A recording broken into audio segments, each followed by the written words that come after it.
Shalom, saudara yang dikasihi Tuhan. Saya akan menyampaikan beberapa hal yang penting. Setelah saya menyampaikan mengenai munculnya 7 bintang yang digenggam di tangan kanan Allah, yaitu hamba-hamba Tuhan yang akan dipakai oleh Tuhan secara luar biasa di dalam Kitab Wahyu pasal 1 ayat 16, yang nanti merupakan pelaksana dari kegerakan Kitab Wahyu yang pertama untuk menyucikan, menguduskan gereja-gereja dari seluruh penjuru bumi yang bertipe Efesus, Smyrna, Pergamus, Tiatira, Sardis, Philadelphia maupun Laodikia. Saudaraku, penyucian dan pengkudusan itu nanti akan terjadi selama 2 tahun pertama. Kemudian disusul dengan 9 bulan kegerakan kuda putih yang akan dipimpin oleh 7 tokoh itu juga, saudaraku, hamba Tuhan yang disebut 7 bintang di tangan kanan Allah nanti akan memimpin kegerakan kuda putih yang fokusnya, arahnya adalah mempertobatkan bangsa Israel. Adalah menjangkau bangsa Israel supaya menerima Kristus Mesias, bukan untuk kita ikut di dalam peribadatan secara lahiriah, mendirikan bait suci Allah yang ketiga, tetapi kita akan menjangkau bangsa Israel itu untuk menerima Tuhan Yesus Kristus. Jadi karena sampai saat ini banyak bangsa Israel yang belum terima Tuhan Yesus, oleh karena itu perlu ada kegerakan kuda putih. Jadi kegerakan kuda putih itu adalah untuk menjangkau bangsa Israel supaya menerima Tuhan Yesus Kristus Mesias. Saudara, kegerakan kuda putih itu akan berjalan selama 9 bulan. Saudara, dari Kitab Wahyu pasal 6 ayat 1 dan 2, kemudian hasil dari kegerakan kuda putih itu adalah dimeteraikannya 144.000 orang dari suku Israel yang dimeteraikan dan menerima Kristus Mesias. Saudaraku, angka ini juga merupakan angka simbolik ya saudaraku, nanti ada makna rohaninya, bisa saudara tanya kepada saya lewat WhatsApp. Saudara, kemudian setelah selesai kegerakan kuda putih itu, maka gereja dari berbagai bangsa, suku, bahasa, dan bangsa Israel nanti akan bersatu utuh di dalam satu kesatuan yang kudus.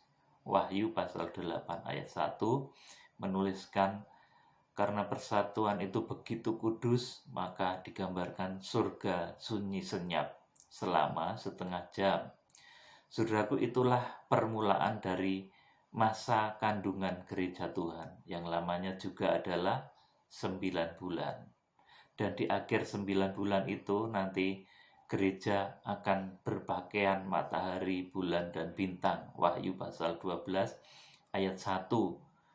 Kemudian nanti akan melahirkan seorang anak laki-laki yang menggembala dengan gada besi. Wahyu pasal 12 ayat 5. Ini juga makna simbolik. Wahyu pasal 12 itu, saudaraku, maka tampaklah suatu tanda. Tanda itu dalam bahasa aslinya disebut semeon, saudaraku. Artinya satu perlambang. Jadi secara fisik Wahyu pasal 12 ini nggak pernah ada. Ini menunjuk gereja yang dewasa dan bersatu, kemudian siap untuk diungsikan. Saudara, kemudian saudaraku, kan tadi sudah ada 2 tahun kegerakan penyucian untuk gereja Zaitun Liar yang dipimpin oleh 7 tokoh, yaitu terjadi dari Kitab Wahyu pasal 1 sampai dengan pasal 5. Kemudian kegerakan kuda putih, ini Wahyu pasal 6, kemudian target dari kegerakan itu dimeteraikannya bangsa Israel, saudaraku, Wahyu pasal 7 ayat 1 sampai 4. Kemudian sesudah kegerakan kuda putih ini usai, ada masa yang disebut masa kandungan gereja Tuhan selama 9 bulan. Saudaraku yang dikasih Tuhan, saudara, jadi 2 tahun ditambah 9 bulan, tambah 9 bulan ada 3,5 tahun. Saudara, karena kegenapan kitab Wahyu itu totalnya adalah 7 tahun, maka saudaraku, di dalam 3,5 tahun pertama ini, gereja ini membangun bait Allah rohani, yang bentuknya, wujudnya adalah sidang mempelai wanita anak domba Allah, yang dilukiskan dalam kitab Wahyu pasal 12 ayat 1. Seorang wanita yang berpakaian matahari, rembulan, dan bintang. Saudaraku, kemudian sesudah itu, saudaraku, gereja nanti akan diungsikan ke satu tempat yang disediakan oleh Allah selama 1260 hari lamanya. Wahyu pasal yang ke-12 ayat 6 dan ke-14. Jadi tidak langsung rapture ya saudaraku, tetapi terlebih dahulu diungsikan ke satu tempat yang disediakan oleh Tuhan selama 1260 hari. Alkitab menulis 2 kali, saudara, kesaksian yang cukup kuat. Jadi gereja nanti akan diungsikan dahulu selama 1260 hari atau selama bumi dilanda masa antikristus. Saudaraku yang dikasih Tuhan, dan nanti di akhir dari 1260 hari atau di akhir juga dari masa antikris di bumi, itu nanti Tuhan Yesus datang, yang mati di dalam Tuhan dibangkitkan, kemudian mempelai di padang belantara pengungsian itu nanti diangkat dan diubah dalam tubuh kemuliaan dan tidak mengalami kematian tubuh, itu yang disebut rapture. Jadi rapture itu dari padang belantara pengungsian, seperti dinubuatkan di dalam Kidung Agung juga, saudaraku. Apa itu yang naik dari padang belantara?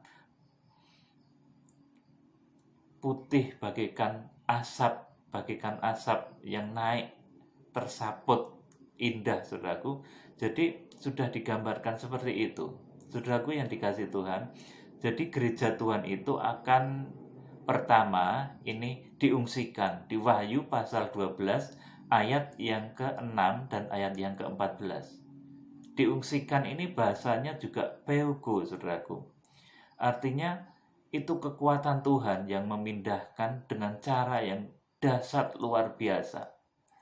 Peugo itu artinya lari kemudian menghilang, saudaraku. Lari dan menghilang itu peugo. Lari dan hilang lenyap. Kalau dirangkai dengan ayat yang ke-14, Wahyu pasal 12 ayat yang ke-6, kemudian dirangkai sekalian dengan ayat yang ke-14, itu digambarkan dengan, dan perempuan itu terbang dengan 2 sayap burung nasar. Artinya kekuatan yang kombinasi dari lari, lenyap, dan terbang, sudah luar biasa. Makanya orang sering salah di sini. Dikira itu adalah rapture, padahal itu adalah pengungsian. Gereja dipindahkan oleh Tuhan ke satu tempat yang disediakan oleh Allah selama 1260 hari. Tempat itu disebut sebagai padang gurun, padang belantara pengungsian. Wahyu pasal 12 ayat 6 dan ayat ke-14. Saudaraku yang dikasih Tuhan, jadi saya beritahu juga nanti tugasnya 7 tokoh, 7 hamba Tuhan itu juga mencurahkan 7 meterai ketika kegerakan kuda putih. Memang meterai itu yang membuka Tuhan Yesus, tetapi yang melaksanakan adalah 7 hamba Tuhan tadi. Saudaraku, kemudian setelah pemeteraian bangsa Israel, saudaraku, kemudian gereja masuk di dalam 9 bulan yang kedua yang namanya masa kebaktian dunia atau masa kandungan gereja Tuhan. Maka nanti 7 tokoh itu akan dipakai oleh Tuhan untuk melaksanakan penghukuman 7 sangkakala. Saudaraku, itu di masa 9 bulan yang kedua. Kemudian di masa 1260 hari sesudah gereja diungsikan, atau ketika bumi dilanda masa antikris, 7 tokoh tadi juga dipakai oleh Tuhan untuk melaksanakan penghukuman 7 cawan murka Allah. Saudaraku, jadi dari pengungsian, nanti 7 tokoh tadi akan melaksanakan penghukuman terhadap dunia. Nanti tentunya ini merupakan cara Tuhan yang luar biasa. Jadi pengungsian itu masih ada di bumi ya, saudaraku. Kita masih mengenakan tubuh, darah, dan daging seperti ini belum diubahkan, tetapi kita sudah dipindahkan oleh Tuhan ke satu tempat yang disediakan oleh Tuhan. Kalau saudara bertanya tempat itu di mana, itu bahasa Jawanya nggih mongso. Tidak boleh dikatakan sekarang, saudaraku, karena iblis pun nanti tempat itu tidak bisa mendekat. Iblis pun tidak bisa mengintip tempat itu. Oleh karena itu, tempat itu sangat rahasia. Saudaraku, tempat itu disembunyikan, merupakan tempat yang disediakan oleh Allah. Dalam Wahyu pasal 12 ayat yang ke-6 dan ayat yang ke-14. Saudaraku yang dikasih Tuhan, jadi 7 tokoh ini perannya begitu dominan. Saudara, kemudian kitab Wahyu ini kalau tanpa dibuka dengan rahasia munculnya 7 tokoh itu tidak akan bisa, saudaraku. Kitab Wahyu pasal 2 dan pasal 3 saja misalnya, saudaraku. Di sana dituliskan, tuliskanlah kepada malaikat sidang jemaat di Efesus, Smyrna, Pergamos, Tiatira, Sardis, Philadelphia, dan Laodikia. Saudara, yang dituju oleh surat itu adalah malaikat sidang jemaat itu, 7 bintang itu, saudara. Tuliskanlah kepada malaikat sidang jemaat di Efesus. Saudaraku, itu artinya hamba Tuhan yang melayani, yang menggembalakan, yang menjadi petunjuk jemaat akhir zaman yang berkarakter Efesus. Itu satu karakter jemaat akhir zaman yang nanti akan disucikan oleh tokoh-tokoh. Saudaraku, kalau surat itu ditulis dan ditulis dalam bahasa manusia, kemudian ada di Alkitab, saudaraku, itu artinya tujuan surat itu untuk kita, untuk hamba Tuhan, bukan untuk malaikat yang tidak kelihatan. Kalau sering ada yang menyanggah malaikat itu roh, yang berbicara itu manusia. Saudara lihat, kitab Wahyu pasal 2 dan pasal 3 itu ditulis untuk malaikat. Malaikat jemaat di Efesus. Itu hamba Tuhan, saudaraku, yang di dalam kitab Wahyu pasal 1 ayat 16 disebut 7 bintang di tangan kanan Allah. Dia yang akan melaksanakan kegerakan penyucian, pengkudusan gereja-gereja di akhir zaman dari seluruh penjuru bumi. Dia yang akan memimpin gereja dalam kegerakan kuda putih selama 9 bulan.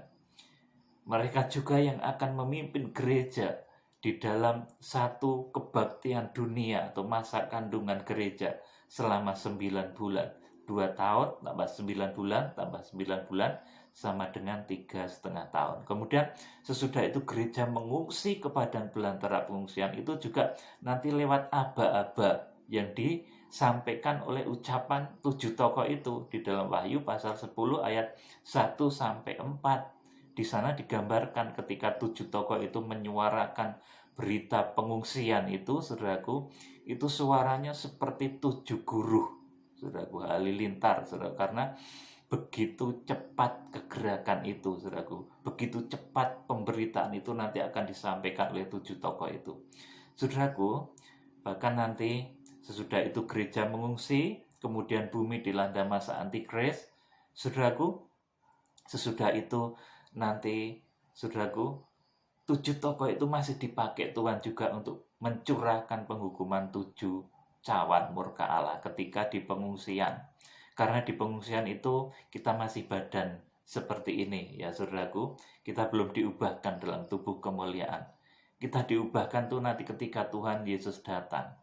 Saudaraku yang dikasih Tuhan, untuk menyampaikan berita tentang munculnya 7 bintang ini, tentunya posisinya ini akan sangat persis ketika munculnya bintang Bethlehem 2000 tahun yang lalu. Saudaraku yang dikasih Tuhan, pada saat itu untuk menunjukkan tempat lahirnya Tuhan Yesus Kristus, saudara, Tuhan memakai bintang Bethlehem yang membawa orang-orang Majus itu kepada Bethlehem, ke tempat Tuhan Yesus dilahirkan.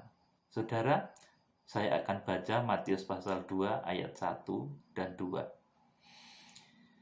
Sesudah Yesus dilahirkan di Bethlehem di tanah Yudea, pada zaman Raja Herodes datanglah orang-orang Majus dari timur ke Yerusalem dan bertanya-tanya, di manakah dia, raja orang Yahudi yang baru dilahirkan itu? Kami telah melihat bintangnya di timur, dan kami datang untuk menyembah dia. Amin. Saudaraku, ini poin yang pertama. Orang Majus, orang yang memiliki hati seperti orang Majus nanti ini akhirnya. Saudaraku, ini mereka taat dalam pimpinan bintang itu. Dan ini dengan satu motivasi yang positif. Dengan keinginan baik, keinginan tulus, keinginan murni, dia bertanya dan menyelidik di manakah raja yang baru itu dilahirkan. Saudaraku, bintang di akhir zaman itu karena juga akan menunjukkan mengenai sesuatu berita besar yang belum diketahui banyak orang, saudaraku. Melahirkan, memberitakan kelahiran tubuh Kristus di Wahyu pasal 12. Oleh karena itu, saudaraku, orang-orang yang berhati seperti orang Majus, ini juga mereka akan betul-betul bertanya, saudaraku, dengan satu motivasi yang tulus. Ini sifat dari orang Majus. Bertanya untuk mencari, kemudian memberikan satu persembahan, bahkan juga untuk menyembah Yesus. Saudaraku, ini motivasi orang Majus itu betul-betul lurus. Tidak ada keinginan-keinginan buruk, tetap lurus apapun yang terjadi, taat dengan petunjuk bintang. Kemudian, saudaraku, ini sikap yang kedua. Saudara, kalau orang Majus itu oleh petunjuk bintang, dia tetap memiliki hati yang lurus, niat hati yang bersih dan tulus, saudaraku, tidak terpengaruh apapun, tidak terpengaruh oleh Herodes dan lain sebagainya. Saudara, orang Majus itu juga sedikit memakai logikanya ya saudaraku, karena mereka berpikir kalau anak raja itu tentunya lahirnya pasti di istana. Oleh karena itu mereka yang didatangi juga, orang Majus ini mendatangi Herodes karena waktu itu adanya ya istana Herodes. Orang Majus mengira raja yang baru itu pasti lahirnya di istana itu, saudaraku. Demikian pula di akhir zaman, saudaraku, satu berita yang besar, satu hal yang penting, sesuatu yang luar biasa. Ini banyak orang mengira itu pasti datangnya dari istana yang megah itu, bukan dari satu tempat yang sederhana, yang gak dikenal, bahkan orang masih bertanya-tanya tentang tempat itu, saudaraku. Orang Majus masih bingung mencari tempat itu, saudaraku. Tetapi memang pemberitaan tentang Yesus itu lahirnya seperti itu juga, saudaraku. Bukan dari istana Herodes. Ini kemudian sikap yang kedua. Ini sikapnya Herodes, saudaraku. Sikap Herodes, kemudian imam kepala dan ahli Taurat bangsa Yahudi, itu mereka terkejut. Saudaraku, kita akan baca Matius pasal 2 ayat 3 sampai 6. Ketika Raja Herodes mendengar hal itu, terkejutlah ia beserta seluruh Yerusalem. Maka dikumpulkanlah semua imam kepala dan ahli Taurat bangsa Yahudi, lalu dimintanya keterangan dari mereka, di manakah Mesias akan dilahirkan. Mereka berkata kepadanya, di Bethlehem, di tanah Yudea, karena demikianlah ada tertulis di dalam kitab Nabi, dan engkau Bethlehem, tanah Yehuda, engkau sekali-kali bukanlah yang terkecil di antara mereka yang memerintah Yehuda, karena daripadamu akan bangkit seorang pemimpin yang akan menggembalakan umatku Israel. Saudara, yang pertama orang tulus yang oleh petunjuk bintang itu, saudaraku, dibawa Saudaraku, dalam satu kegerakan mencari berita yang benar, itu orang Majus gambarannya. Kemudian yang kedua, ini penguasa, saudaraku, yang sudah mapan, saudaraku, ini Herodes ini terkejut.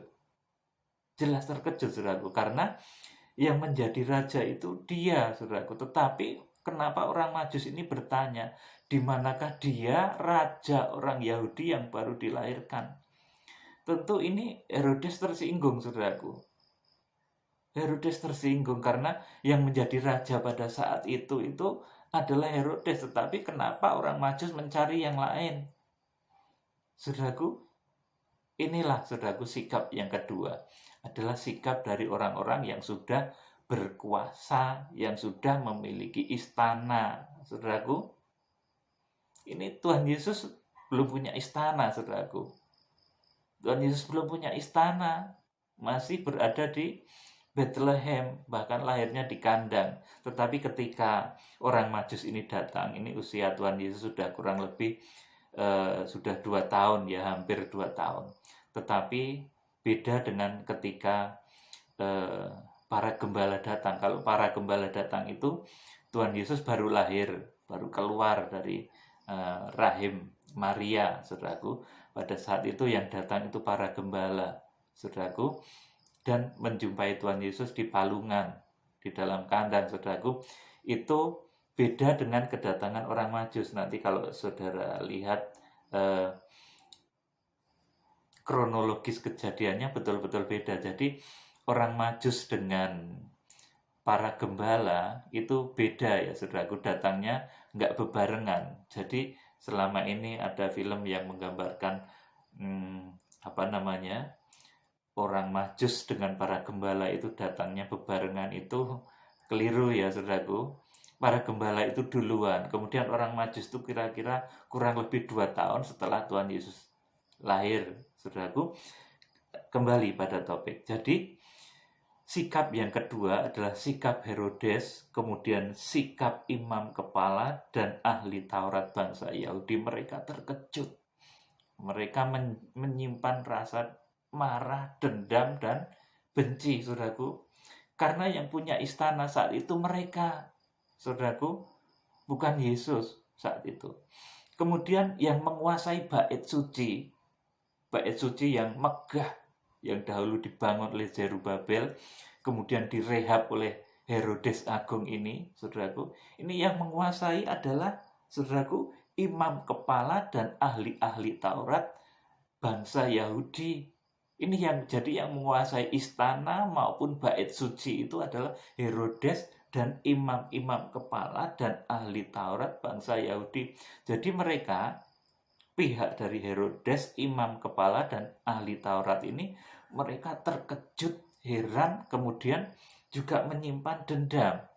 Ini beda dengan orang Majus yang datang. Kalau orang Majus tadi sikapnya betul-betul apapun yang terjadi, aku akan taat dengan petunjuk bintang. Saudaraku, bahkan ketika bintang itu nggak kelihatan, saudaraku, sempat mereka tersesat ke istana Herodes ini, saudaraku. Jadi, saudaraku, kemudian yang kedua ini reaksi dari munculnya bintang. Saudaraku, kalau di akhir zaman nanti munculnya 7 bintang, itu juga akan seperti begini, saudaraku. Jadi reaksi yang kedua ini mengundang reaksi di kalangan Herodes, imam kepala, dan ahli Taurat. Yang berkuasa, yang punya istana itu mereka, saudaraku. Yang punya bait suci mereka. Tetapi kenapa orang Majus itu ngomong, di manakah dia raja orang Yahudi yang baru dilahirkan itu?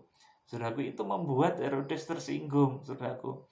Kalau saya ngomong akan muncul 7 bintang yang digenggam di tangan kanan Allah, itu hamba Tuhan yang luar biasa, saudaraku. Mungkin ada yang tersinggung, sekarang yang hebat ini aku. Saudaraku, sekarang yang luar biasa yang dipakai Tuhan ini aku, begitu. Mungkin ada yang tersinggung seperti itu. Pasti itu, saudaraku. Karena saya ngomong akan muncul 7 orang hamba Tuhan yang dipakai Tuhan secara luar biasa. Saudara, dan ini kalau orang memiliki hati seperti Herodes nanti akan tersinggung. Sekarang ini yang sedang tenar, yang ngetop itu aku. Bukan Yesus. Saudaraku begitu, saudaraku. Bukan 7 bintang yang tenar itu, saudaraku. Bukan dia yang akan lahir, bukan yang dia dilahirkan oleh seorang wanita yang berpakaian matahari, bulan, dan bintang itu. Yang sedang tenar ngetop sekarang tuh aku. Saudara, nggak mau ada bintang yang menyaingi dia, saudaraku. Ini sikap yang kedua, dan saya berharap yang kedua ini tidak terjadi saat ini, saudaraku. Karena kalau orang memiliki hati seperti Herodes, mendengar munculnya bintang, pasti mereka akan, saudaraku, memiliki satu perasaan tidak enak, marah, dendam, dan lain sebagainya. Saudara, tapi saya berdoa semoga tidak ada yang memiliki hati seperti ini. Saudaraku, meskipun nanti muncul bintang yang dipakai oleh Tuhan, saudaraku, itu jangan sampai membuat orang-orang memiliki hati seperti Herodes, iri, saudaraku, dan lain sebagainya. Saudaraku yang dikasih Tuhan, jadi yang ada di benaknya Herodes, kemudian ahli Taurat, kemudian imam-imam kepala di zaman itu adalah perasaan terkejut, kemudian marah, ada rasa dendam juga, saudaraku. Karena, saudaraku, pada saat itu yang punya istana mereka, saudaraku, yang punya bait suci mereka. Yesus belum apa-apa waktu itu. Tapi kenapa orang Majus ini ngomong, di manakah dia, raja orang Yahudi yang baru dilahirkan itu oleh petunjuk bintang. Bilang begitu. Orang mulai bertanya-tanya, mana toh 7 bintang yang digenggam di tangan kanan Allah itu siapa toh, saudaraku. Ini membuat Herodes gusar, saudaraku. Jadi saudaraku yang dikasih Tuhan, ini pun nanti akan terjadi seperti hal itu, saudaraku. Kemudian ayat yang ke-7 dan ke-8 ini sikap Herodes selanjutnya. Matius pasal 2 ayat 7 dan 8. Lalu dengan diam-diam Herodes memanggil orang-orang Majus itu dan dengan teliti bertanya kepada mereka bila mana bintang itu nampak. Kemudian ia menyuruh mereka ke Bethlehem, katanya, pergilah dan selidikilah dengan seksama hal-hal mengenai anak itu, dan segera sesudah kamu menemukan dia, kabarkanlah kepadaku, supaya aku pun datang menyembah dia. Saudaraku, karena Herodes ini yang berkuasa pada saat itu, saudaraku, dia ingin menyelidik. Saudaraku, diselidiki. Di mana toh itu yang mau lahir, katanya tokoh besar yang mau lahir itu di mana? Disuruh menyelidiki. Saudaraku, kalau orang yang memiliki hati Herodes begitu, saudaraku. Herodes itu sudah punya pasukan. Pasukannya banyak, saudaraku. Sebetulnya yang harus dicari itu kan Herodes. Tapi kenapa ini mencari Yesus? Yesus nggak punya pasukan, masih sendiri. Nggak usah ditanya-tanya, Yesus masih sendiri. Saudara, nggak punya pasukan. Pasukannya adalah malaikat di surga. Saudaraku yang dikasih Tuhan.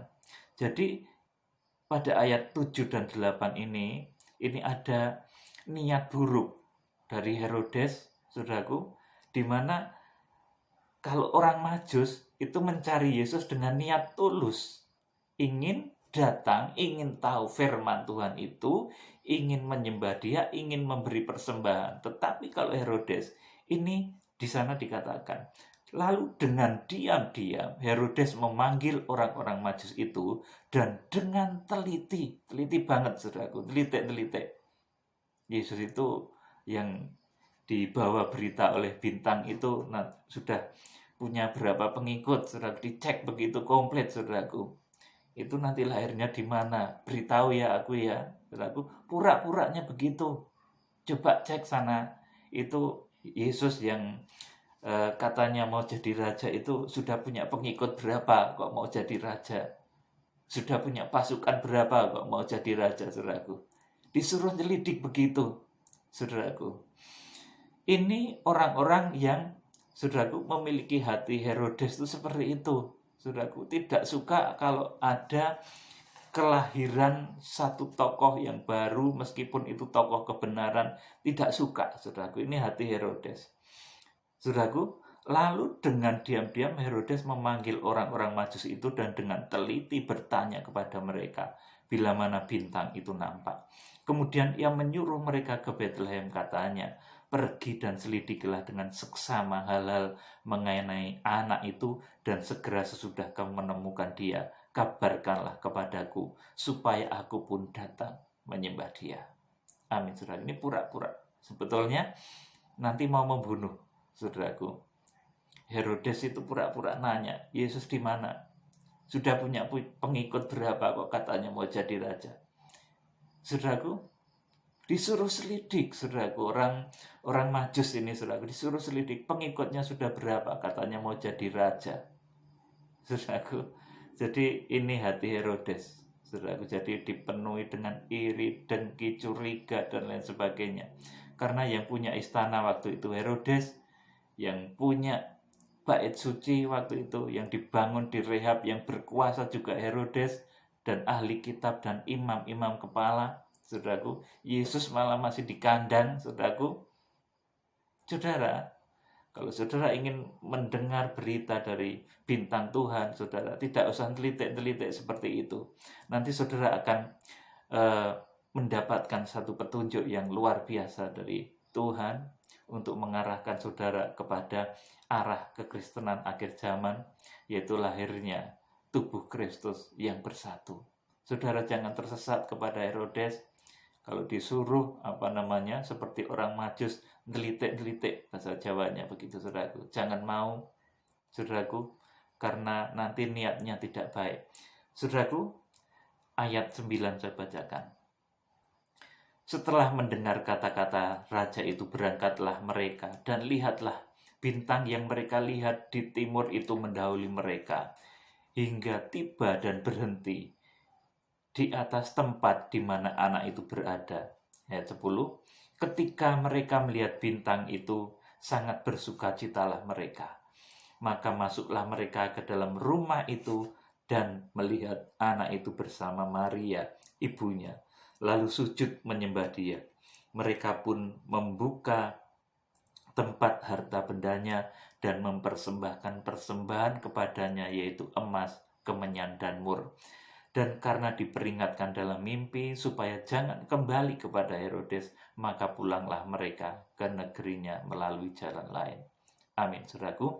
Demikian pula ini nanti munculnya 7 bintang yang digenggam di tangan kanan Allah.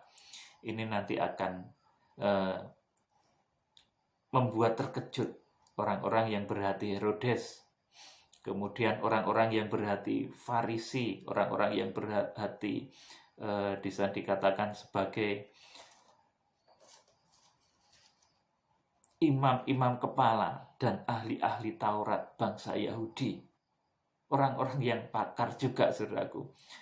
Dengan munculnya 7 bintang ini, saudaraku, nanti orang yang memiliki hati Herodes akan iri dan memiliki nafsu ingin membunuh. Saudaraku, membunuh dalam arti rohani itu membenci, saudaraku.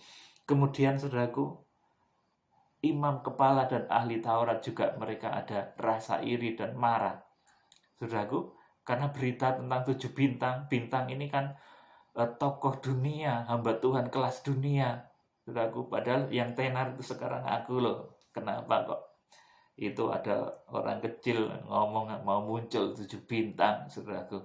Seperti itu, saudara, kurang lebih nanti, saudaraku. Jadi, saudara yang dikasih Tuhan, saya sudah menyampaikan akan hal ini, semua akan berjalan seperti apa yang tertulis di dalam Alkitab, saudaraku yang dikasih Tuhan. Tetapi nanti orang Majus, apapun juga yang terjadi, tetap akan sampai kepada Yesus.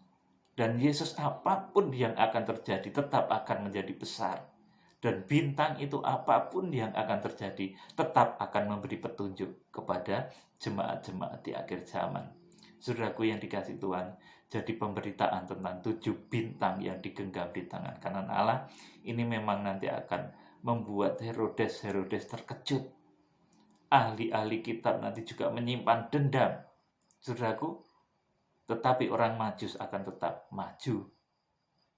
Siapa yang akan menemukan bayi Yesus? Berita yang benar tentang kelahiran Yesus adalah orang Majus, adalah para gembala yang dipimpin oleh malaikat. Saudaraku yang dikasih Tuhan, kiranya Tuhan memberkati. Salam penuaian. Haleluya. Amin.